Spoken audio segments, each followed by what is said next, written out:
There's a radical and deranged worldview which has taken root in our society. It's an outlook based on a number of brazen and damaging lies.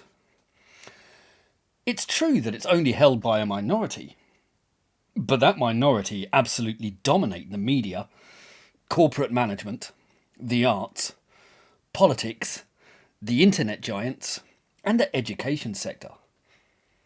So this ideology's influence is colossal.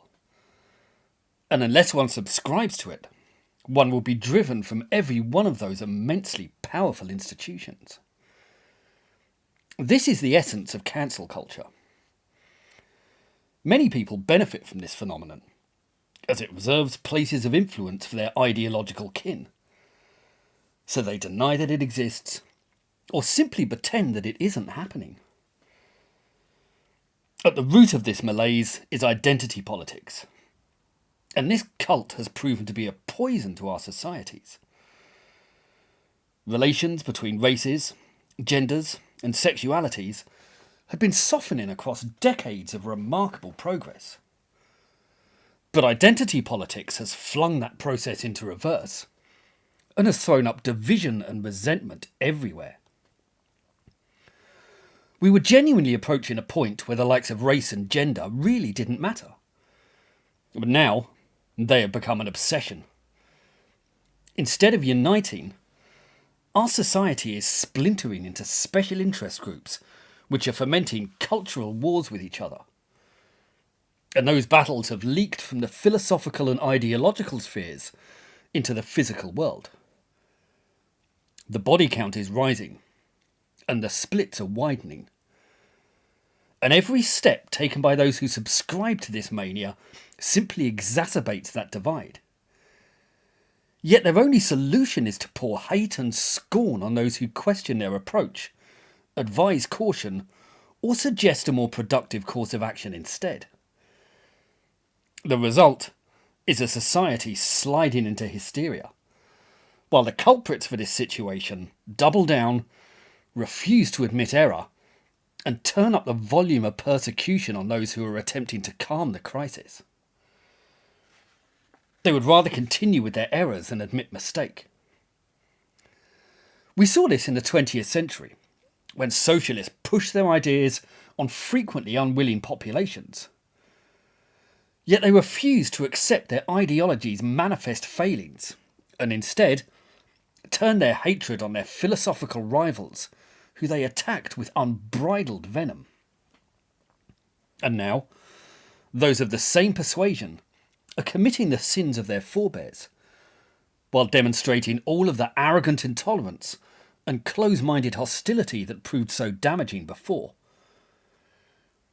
And the true calamity of this is that these disasters were committed so recently. But the radicals who lecture us about their moral and intellectual superiority, and about how they are on the right side of history, are demonstrating that they have learned nothing. And they have the effrontery to claim that it is the rest of us who are harming society.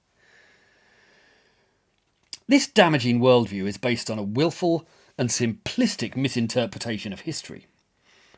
One that suggests the human story is nothing but that of white men suppressing women and other races throughout the ages.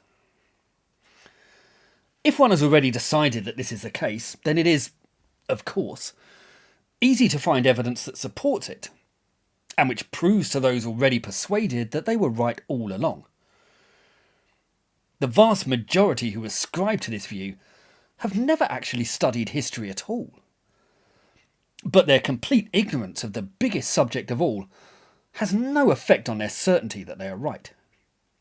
Yet they are, of course, wrong. Theirs is a childishly simplistic attempt to evaluate the human story, one that dissolves it into an infantile picture of goodies and baddies, that simply fosters resentment and turns us from the constructive approach that has built our magnificent civilizations onto a path headed for nothing but destruction, bitterness, and conflict. It's a nihilistic approach, based on a series of massive lies, that is nothing but injurious to our society.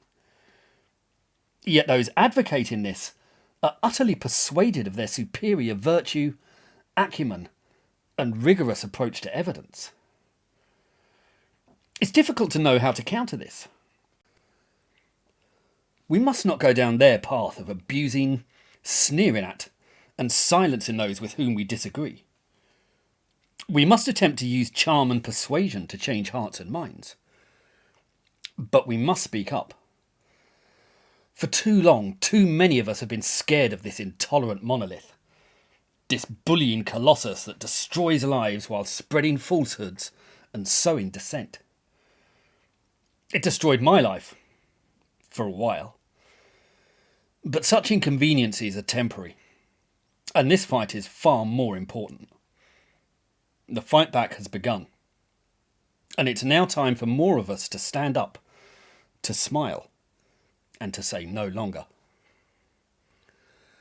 If you've enjoyed this film, please like and subscribe.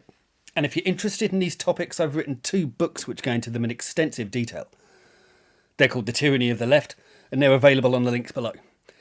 Please feel free to pick them up and let me know what you think. Thank you.